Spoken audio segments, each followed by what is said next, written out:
ସଚରାଚଳ ବିଶ୍ୱ ବ୍ରହ୍ମାଣ୍ଡର 16 କଳାଯୁକ୍ତ ପରିପୂର୍ଣ୍ଣ ବ୍ରହ୍ମାଣ୍ଡ ଠାକୁର ଆମ୍ଭର କାଳିଆ ସାଆନ୍ତ।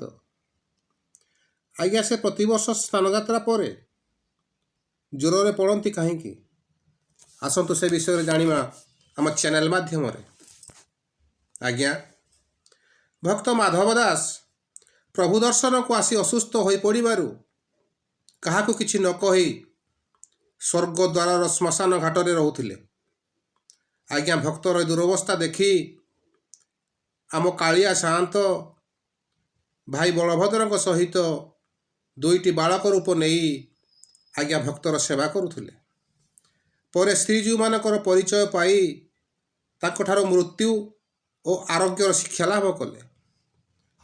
ଆଜ୍ଞା, ପରେ ସେ 2 ବାଳକ ସେଠାରୁ ଅନ୍ତର୍ଧ୍ୟାନ ହୋଇଗଲେ। ଆଜ୍ଞା, ମାଧବ ଦାସ ଆରୋଗ୍ୟ ଲାଭ କଲେ।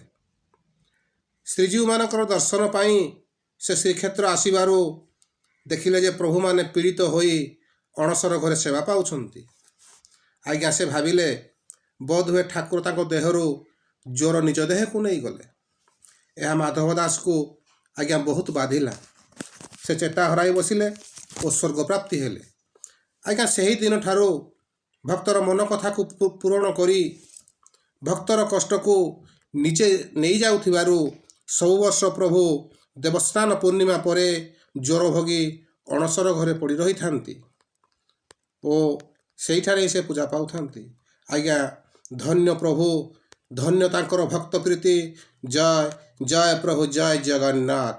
ଆଜ୍ଞା, ଯଦି ଭିଡ଼ିଓଟି ଆପଣଙ୍କୁ ଭଲ ଲାଗିଲା ତେବେ ଲାଇକ୍ କରି ସେୟାର କରିବାକୁ ଭୁଲନ୍ତୁ ନାହିଁ।